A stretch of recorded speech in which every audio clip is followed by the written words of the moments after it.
ইসমাইল ভাই জায়গাটা কেমন লাগছে? এদিকে চলেন, এদিকে ঢুকবে। হ্যাঁ আসলে চতুর্পাশেই পাহাড়।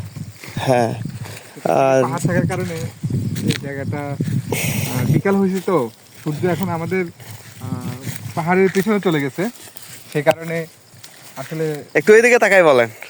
সে কারণে ভিউটা আসলে অনেক বেশি সুন্দর লাগতেছে। আচ্ছা, আর বিশেষ করে এখানে এই কিছু বন্য প্রজাতির যে গাছগাছালিগুলো রয়েছে, এই গাছগাছালি আর পাহাড়ের গা ঘেঁষে থাকার কারণে একটা অনন্য সৌন্দর্য ধারণ করেছে। এগুলো আসলে কিন্তু কেউ রোপণ করেনি। আপনি যদি দেখতে পারেন যে প্রকৃতি তার নিজেই নিজেকে সুন্দর করে নেয়, যে ব্যাপারটা আর কি, এই ব্যাপারটা এখানে ঘটেছে।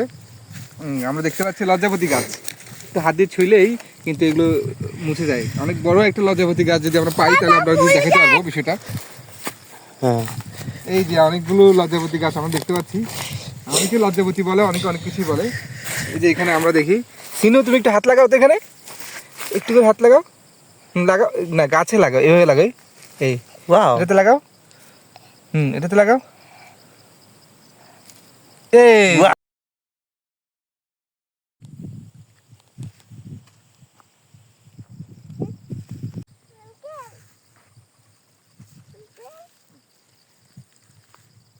লাগছে না? হ্যাঁ, রোপণ করা ছাড়া তো হয় না নাকি? আরে ভাই এক ভিউ ভাই, ওয়াও, জাস্ট ওয়াও, সিরিয়াসলি।